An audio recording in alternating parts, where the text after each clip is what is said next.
Hello tech enthusiasts. Luna here from Quantum Tech Lab, where we make technology simple, smart, and easy for everyone. In today's guide, I'll show you how to make battery icon and others bigger on Android phone.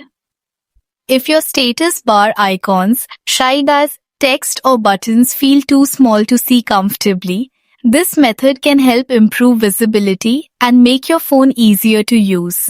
Open the Settings app. The Settings page is the main control center of your device, where you can manage important features like display settings, security options, battery usage, apps, and system preferences. Next, scroll down and look for Developer options. Tap on it to open the page.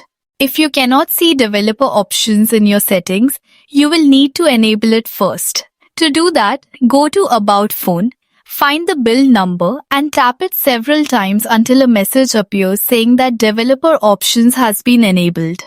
Once you open developer options, scroll down and see the minimum width.